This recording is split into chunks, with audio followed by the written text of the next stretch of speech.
A lot of talk about March Madness right now. Obviously, Tennessee Wofford, the 2 seed against the 15 seed coming up on Thursday. So much to be excited about a potential Sweet 16 matchup, maybe against Kentucky, maybe against Illinois. We'll see. But there's also a women's tournament going on right now. It just Caleb Jarreau, the Daily Times, is going to join me now. And Caleb, again, I've been kind of checked out on women's basketball the last couple of years because, well, Tennessee's not been where it needs to be. But Kim Caldwell, in her first season, taking Tennessee to the dance as a 5 seed. It's going to be what? I did the math earlier before I did this. 15 days from the last time the Lady Yeah, Vols last played to when they're going to play Friday nights against South Florida in the Columbus region, right? yeah, it'll be a definitely a long break, and it's something that she said they needed after that SEC tournament. She thought they were fatigued. She could tell they were tired, and I mean it's a tough conference schedule, just like on the men's side. The women's SEC gauntlet this year has been one of the toughest in recent memory. So they'll get 15 days off since they lost. What would we say, March 6th or 7th, the Thursday of Yeah. the SEC tournament to Vanderbilt. So they've had a lot of time. They took 2 days off, and they had 2 days of light skill day after that SEC tournament before ramping up. And she said today that they're starting to taper practice back down as they prepare to head up to Columbus and open March Madness. Yeah, I'll get into the matchup here in a moment with South Florida, and of course, what could be lying ahead for the Lady Vols, Ohio State most likely, or Montana State. But a lot of time off, right? I mean, they lost that Thursday. We said 15 days, not knowing who your opponents, going to be for the majority of that. How are the Lady Vols been trying to get better during this time off? What any adjustments have been made? I mean, what have they been focusing on the last couple of weeks? Yeah, I think the biggest thing is consistency. Coming off of that SEC tournament, consistency was a problem. When you look at how they were playing, the biggest thing that Kim Caldwell and a lot of the players talked about was when shots weren't falling on the offensive end, they weren't playing defense. And if you know Kim Caldwell's system just from a bird's eye view, the whole point is that you're pressing 94 feet. Well, in order to really set up a press, you have to make shots. And if you're not making shots, you can't really run in tempo. You can't really rebound. And so it all kind of goes together where if one piece of the system isn't working, it kind of all falls apart. So the biggest focus just been focusing on them, not only getting healthy and kind of getting re-energized and, more rest from just the SEC schedule, but it's also been getting consistent and working, just trying to get everybody back together. Kim Caldwell said that, Tess Darby has stepped up as a leader over the past few weeks, and it's a very senior heavy group. So I think a lot of the players are starting to realize that, if they don't play well when they start March Madness on Friday, that could be the last game of some of these players' careers. So I think Yeah. that's starting to set in. It's kind of added some urgency over the last 2 weeks. But the biggest thing has just been consistency, because you saw it against UConn in the middle of the season when this team is consistent and everything's kind of firing on all cylinders. It's a really dangerous team. But then you also saw in the back half of the season, if one part of kind of the big formula falls out of place, then everything kind of goes by the wayside. Let's look at what the Lady Vols are up against right now. Okay, going to Columbus. Okay, and you're going to take on South Florida on Friday night, 8 o'clock. Right, 8 o'clock tip. Yep, Yeah, late. late tip, 8 o'clock tip. Yeah, it's going to be a 5-12 matchup. Lady Vols, of course, the 5th seed. Assuming Tennessee handles business there, you're probably going to take on Ohio State in Columbus. Ohio State being the 4th seed. Tell me a little bit about Ohio State and the challenges that the Buckeyes present. Assuming, and we'll touch on South Florida. I should probably do this in reverse order, but assuming Tennessee gets past South Florida. Yeah, and Ohio State was a team that Tennessee played not too long ago. They had a home and home with them under Kelly Yeah. Harper. It's a team that wants to run just like Tennessee does and plays very good fundamental basketball. It's going to be a team that's going to rely on its defense while also pushing the pace on the other end. And I think that's something that'll give Tennessee trouble is they aren't scared of running. They aren't scared of the press. That's what they do. So in theory, on their home floor, Tennessee's biggest, kind of thing to watch out for is Ohio State's going to try to do what Tennessee wants to do, and they might be able to do it a little better than them, especially on their home floor with the way Tennessee's played. I think that matchup probably doesn't fare as well as the South Florida matchup, which I won't spoil. I'm sure you have something you want to talk about with that. But, when you get to that matchup, you're going to have a lot of players who maybe haven't made it that far in March Madness. You look at Kim Caldwell at the D1 level, she only made it to the first round last year. You're going to have a quick turnaround. So it's kind of like, in my eyes, a tough matchup for the Lady Vols on one day's notice in Columbus on Ohio State's home floor. But this is kind of what you expected when you saw some of the projections early in the year, is that Ohio State was probably going to be a 4, and once Tennessee dropped to a 5, it looked like that was probably either there or Baylor is where they were going to get sent. So how they approach the preparation, obviously they're focused on South Florida first, but Ohio State can score the ball. They shoot it at a high clip. And if Tennessee doesn't defend and if they play how they did to end the year, Ohio State can probably run away with a 15, 20-point victory in a hurry. Well, of course, before you get to that game, you got to handle business on Friday night against South Florida. Tell us a little bit about South Florida, where Tennessee is going to be an overwhelming, favorite in this game.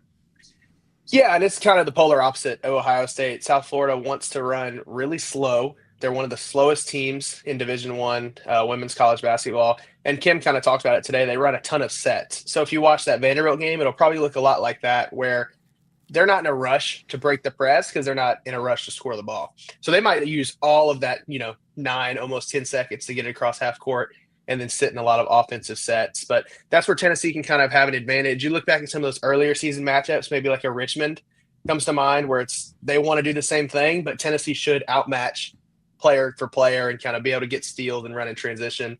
And also, just like Tennessee did early in the year and against teams that, the Lady Vols are better than, by the time you get to the third or fourth quarter, if I had to bet, South Florida will probably be gassed. If Tennessee's system is running correctly and they're playing up tempo and they're running and pushing in transition, South Florida, if the system works correctly, should kind of flare out at the end of the third or the early fourth quarter, and then Tennessee can coast to a victory there. So I think that's a really good matchup for the Lady Vols to open this tournament, especially with how slow they play. But it's a veteran team that's been in the tournament several times and has a very veteran head coach as well. So it definitely won't be easy. But I think just from a matchup standpoint, when you look at how both teams want to play, South Florida favors a lot better for Tennessee to open this tournament.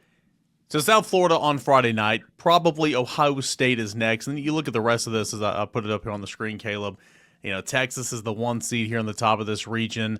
The 2 seed is TCU there at the bottom. 3 seed, and there it is, Notre Dame. I mean, what do you like if Tennessee, say, were to get past that round of 32 matchup on into the Sweet 16? Who are some teams that obviously will present some challenges, and what do you make of Tennessee's path as it ventures on throughout this tournament?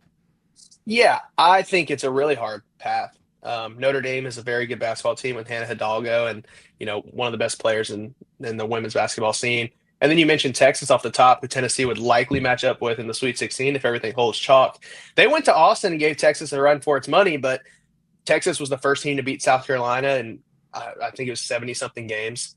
They claimed a share of the title. They lost the coin toss to South Carolina, ended up losing to South Carolina in the SEC championship. But Texas is one of the best teams in women's college basketball with a veteran head coach. And yeah, the Lady Vols competed when they went to Austin. That was also the game that Kim Caldwell missed because she was having her baby. But that's not a matchup that any team wants. There's a reason they're a 1 seed, and that'll be tough. And then if they make it to an Elite 8, if you keep holding things chalk, I mean, Notre Dame's very good. It's not TCU, once again, is also a very good basketball team, a good coach. And they have why can't I remember her name? The girl who went to LSU. Oh, now I'm blanking. Oh, well, it's not favorable if you look ahead for Tennessee. But like you mentioned earlier, South Florida, you got to get through them. You got to get through Ohio State, which honestly is where I think Tennessee will get through the most trouble, just because Ohio State wants to run with them. So once they get through Ohio State, if you make it to Texas, I think there's a chance. But they gave them a run for their money in Austin. And Vic Schaefer has the Longhorns firing on all cylinders. So it'll be interesting to see, Kaner, but I do think Ohio State is probably where you'll see the Lady Vols. Haley Van Lith, good grief, for TCU. There we go. Won Big 12 Player of the Year. So you've got the best player in the Big 12 as your 2 seed in your region if you make it to the Elite 8, plus TCU, who would have to make it through Notre Dame, who has given a ton of teams a run for their money and has played really good basketball. Mix that with Texas, and then you have Tennessee as the 5. And then Ohio State. If you make it through Ohio State, the gauntlet continues. But we saw it all year. That's what the SEC was. That's why Texas was the best conference in women's college basketball. So I think the run is not favorable. I don't think there's very many good matchups for Tennessee in there. But once again, if they play like they did middle of the year against UConn, I think they can play with anybody. And the way Caldwell's system works is we're going to take more field goals than you, and we might shoot a lesser percentage, but we're going to hit more shots in the end because we're taking more field goals. So if the system works, you can beat anybody, especially on a neutral floor. Yeah, this league prepares you. It doesn't matter what sport it is. It can be, football, men's basketball, women's basketball, baseball, certainly, softball. I mean, this league prepares you for the dance, for the tournament. And so It's not like the Lady Vols haven't seen what they're about to see or go up against the competition or the talent level or anything like that. Out the door here, I mean, Kim Caldwell, you're number one. Obviously, the end of the regular season was kind of blah, but it's been a really, really good year for the Lady Vols. Young coach, press on defense, taking a lot of shots, as you just mentioned. Won a national title, Division II, Glenville State, and as you know, Carson Newman football with Eric Kane on there played Glenville State all these years ago. But Glenville State, and then of course Marshall last year took Marshall, the Thundering Herd, to the dance. I want to say for the first time since, gosh, I saw it a moment ago, 1979. Maybe I'm wrong there, but it was a long time ago.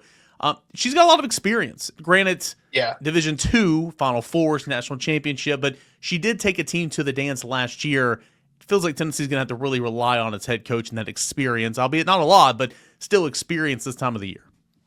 Yeah, and I mean, like you mentioned, first year at Marshall, the first appearance since 1997, and also 97. There you go. 97. One of their best seasons in history, if not their best season in history. So you're right, Canner. And at the end of the day, and Kim said it today, tournament basketball is tournament basketball. So she's got that experience at the Division II level, winning national championships and going to the Final Four. And she kind of drew some similarities between her team now and the team she had at Glenville State. Was they were very senior heavy. So the focus the entire postseason was, hey, especially at Glenville State, I think the Lady Vols might have a couple players end up in professional women's basketball. But at Glenville State, it was, hey, these are the last basketball games you'll probably ever play in your life. Yeah. Make them worth it. Make this everything in the tournament focus on winning and getting yourself another game in your career. And she said that team, I just tallied it up before we talked, it was 12 players who had exhausted their eligibility after that season ended up winning a national title. So she drew comparisons to this year's team where it's a lot of seniors and you want those seniors to want to win and want to continue their careers. And I think that's important in March because a lot of time, and you know this, Canner, I mean, we can talk about matchups all day, but if you go out there and you don't hustle, don't effort, like a lot of times that's where these lower seeds, 12, 13, 14s win is they grab a couple extra rebounds. They hustle a little harder in transition and they end up getting an upset. So going into March, she has a ton of experience with tournament basketball.